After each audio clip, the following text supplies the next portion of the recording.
So the plan is to actually leave a little bit the side of wine and oxygen, having to do more with tannins, and look a little bit more into the side of things having to do with the aroma chemistry, which is also a very interesting part of wine and oxygen, especially because I think if the people in the room that have had an opportunity to taste wine that are made with different levels of oxygen, they would have seen that the aroma profile of the wine is really one of the things that is mostly affected by oxygen.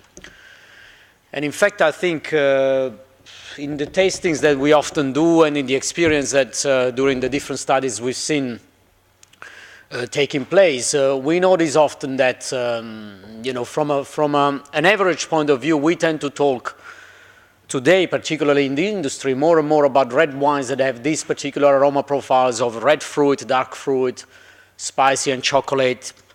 Whereas for white wines, consumers and winemakers today seem to be mostly interested in aroma characters going from fresh fruit, grapefruit, tropical, a bit of smoky characters depending on some varieties, in some cases a bit of complexity coming from dry fruits. So these are what we tend to see as the most preferred wine attributes, the most preferred descriptors that people observe during tasting.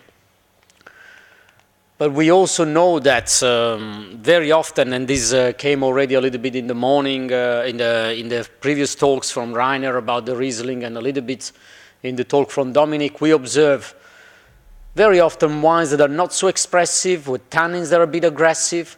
Sometimes they have what we call reductive taint, so certain sulfidic aromas, which tend to compromise the perception of the fruity attributes that we said before.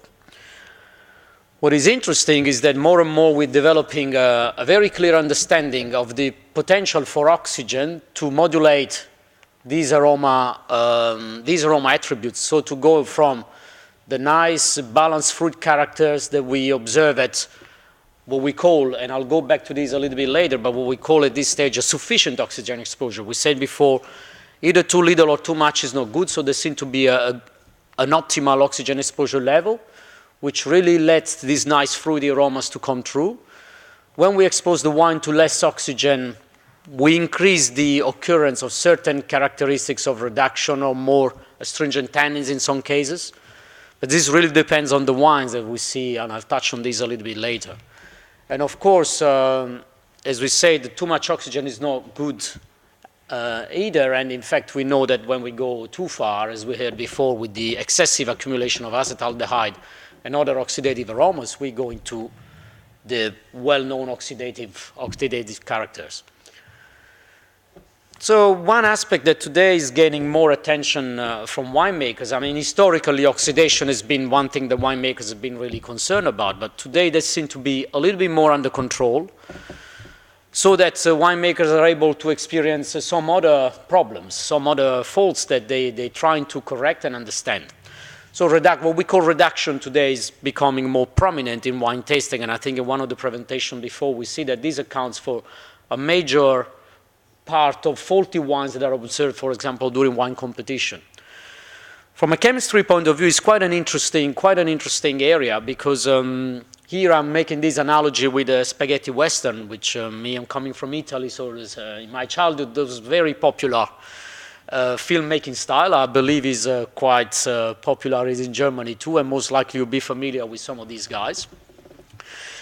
Now, the interesting thing when we deal with some of the aroma compounds that are behind reduction is that really these are sulfur compounds, okay? So sulfur compounds is a quite complex family where we see some good guys, some nasty guys, and some ugly guys. For example, if we list a little bit some of the descriptors we said before, going from the clean, fruity aromas that we find often in a Sauvignon Blanc, passion fruit type aromas, to the sort of smoky, mineral complex characters that we see probably in some wines from Sauvignon Blanc, as well in some Rieslings, for example, to the less pleasant cabbage and rotten aromas.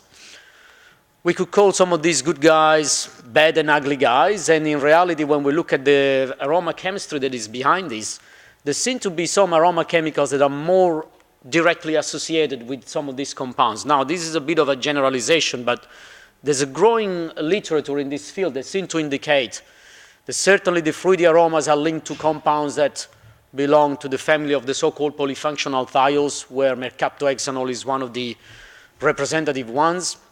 We have this group of sulfur compounds that are really linked to the smoky, complex characters that includes furfuryl thiols and benzyl mercaptans.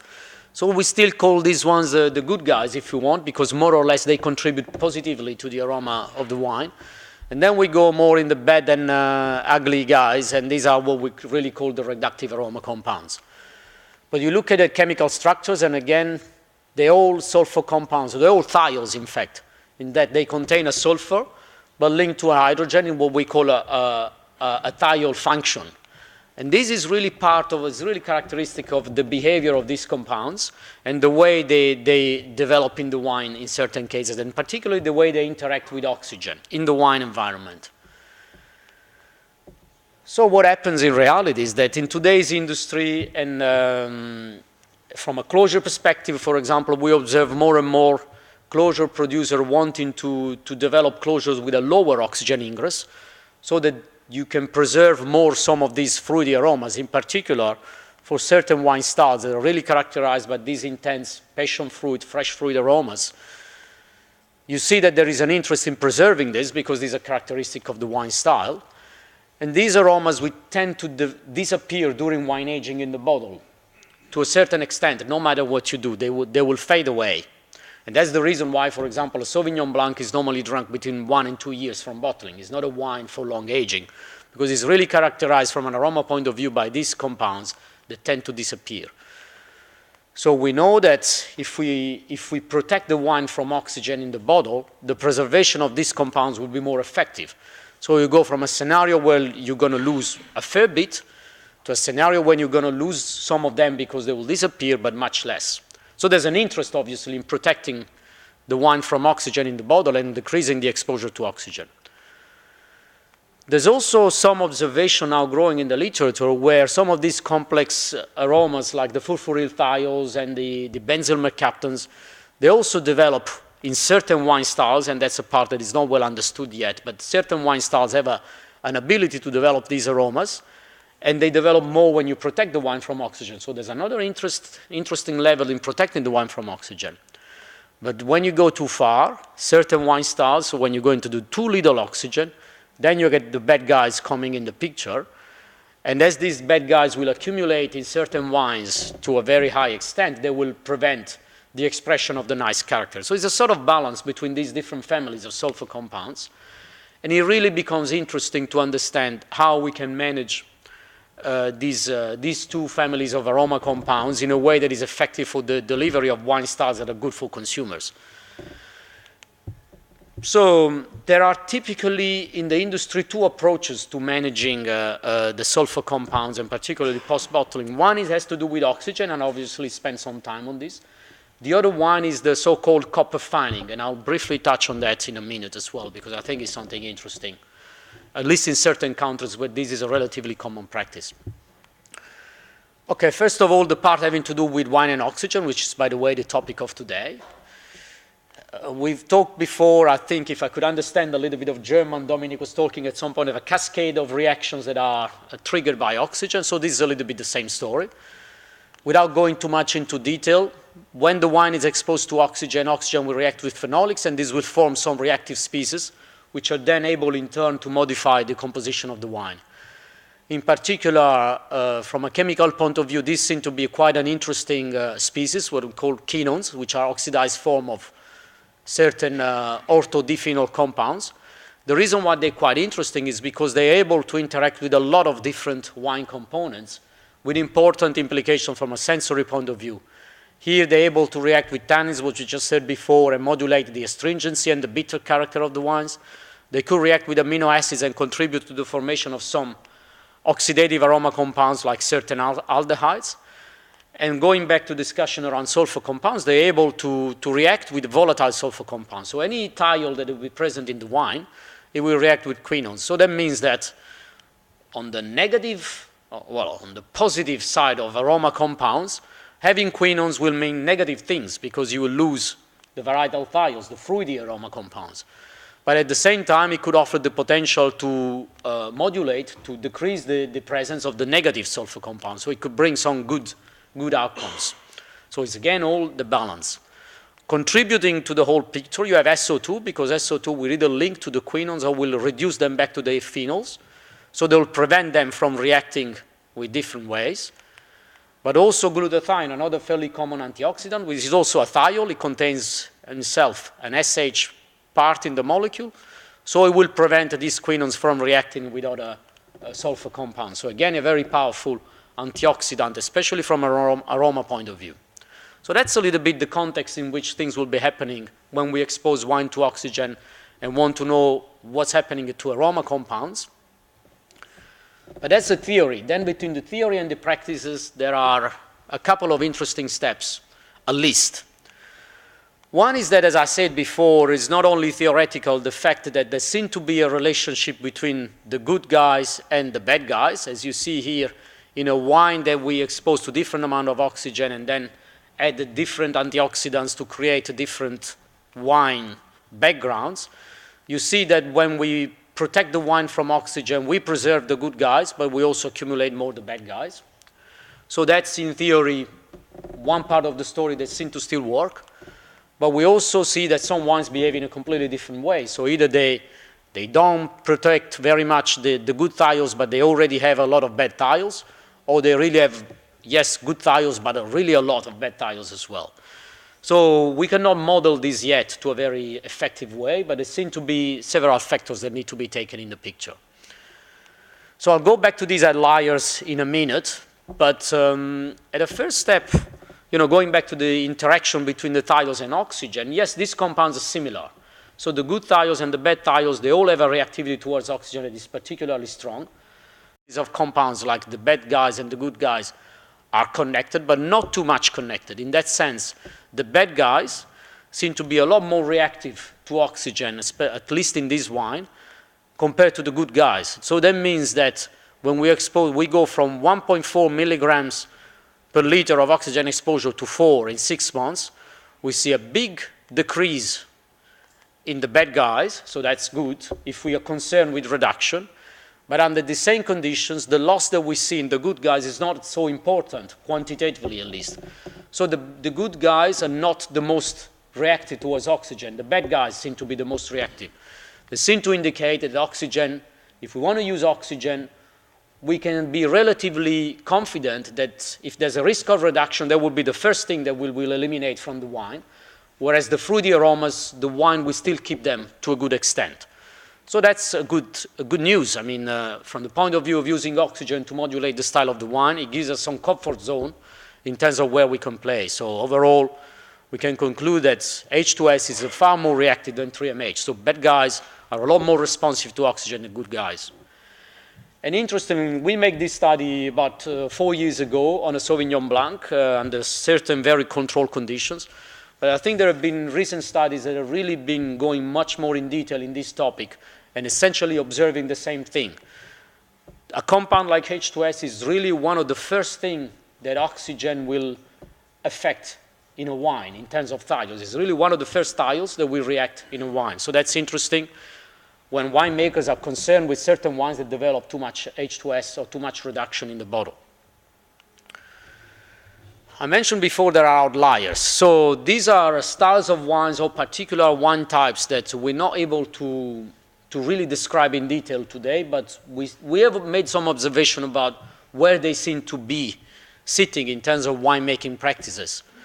For example, we made the observation that when wines are very rich in glutathione, which could come, for example, from aging on lees or from the addition of certain additives that contain glutathione. Because glutathione is an antioxidant, as we said before, these wines are very strong at retaining the fruity aromas. So the fruity aromas are very well protected when we use glutathione. But then over time, these wines will also develop the negative reductive aroma compounds. So these wines, okay, they don't have big issues in losing the fruity aromas, but they seem to have more issues in developing the bad aromas. So these seem to be wines where we want to apply relatively higher oxygen exposure, for example, by choosing a certain closure that allows more oxygen, Or if it was a certain wine style, you could make it in a way that you know is exposed to more oxygen to prevent this, because this part of the picture doesn't seem to be a big problem in this wine. But we do have observed other wines, particularly the wines where, for example, during winemaking, people have not taken particular antioxidant protection or antioxidant strategies, that they're particularly fragile in the way they lose the fruity aroma compounds. So these are wines that they lose these wines more rapidly, so these seem to be big issues here. They might develop some sulfur compounds, bad guys, but not to the same high extent that we have here. So these wines are probably good candidate to be protected when they go in the bottle and during storage in general, because their big issues could be the loss of fresh fruity aromas that could bring a very early oxidative character in the wines eventually. As I say, that there is a long tradition in the industry, particularly in certain countries and especially in the New World countries like Australia, to go for very tight closures like screw caps, to then observe in practice the occurrence of annoying reductive characters, and then to add a little bit of extra copper at bottling to prevent this. And the reason for this is that copper binds the thiols. So it will bind any compound that in the bottle will form and potentially bring reduction. But as we say in the slide about the spaghetti western, the reductive thiols are not the only thiols that we have in a wine. We also have good thiols, the fruity thiols, for example. And in fact, you observe here that between a wine where copper was not added, so had a concentration of total copper of 0.2 milligrams per liter, where we bring the total copper to 0.5, so still very low, by adding copper before bottling, then we let the wine age, and already 6 months down the track, we lost about half of the fruity thiols. So this is a rapid reaction, relatively rapid. In fact, we say 6 months, but already at 3 months, we observed this difference. 3 months in the bottle. So copper in this case for this particular family of good thiols is not obviously a good idea. But the history of copper is to be more a friend for the wines that develop the bad thiols. But the reality is that we don't observe this in a very clear way. And in fact, I'm showing you an example of the same wine where after 6 months, in terms of how much H2S the wine had developed, the wine that had no copper added was lower in total H2S than the wines that had copper added. Overall, this was a pool of different wines, but you see that the trend for the wine that had copper is typically higher H2S concentration compared to the ones that didn't have copper. So there seemed to be some more complex chemistry happening. And again, we made these observations some years ago, but there are more recent studies that are showing that metals can have this effect on sulfur compounds. So there seems to be a trend that people are observing more and more. So our conclusion from this series of studies is that, yes, both oxygen and copper have some goods and bads, but oxygen seems to be, when it's well managed in a range that you don't go into oxidation, it seems to be sort of a safer way to play with sulfur compounds than copper. Copper is certainly not the best agent here.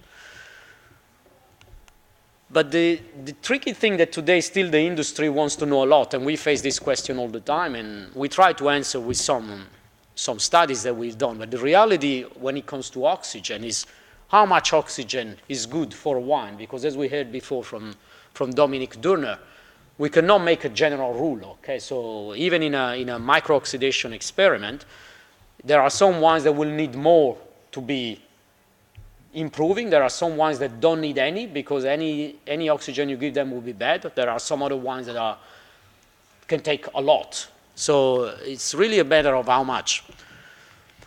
And I mean, it's very difficult because every wine is again different, and certainly white wines and red wines are different, and within white wines, probably Chardonnay are different than Sauvignon Blanc, that's for sure. I'm just showing you one example here, and I mean, in our database, we have hundreds of examples of this, and all more or less going back to one interesting observation. Here we have a Sauvignon Blanc, 6 months in the bottle, 2 modalities, well, different modalities, but the one that I wanted to really focus your attention is the one where over 12 months, so 1 year in the bottle, one modality has consumed 1.2 milligrams of oxygen, the other one half of it, so 0.6 milligrams consumed. And this was really enough to shift the balance between a more reductive character and a more clear-cut expression of the fruity characters.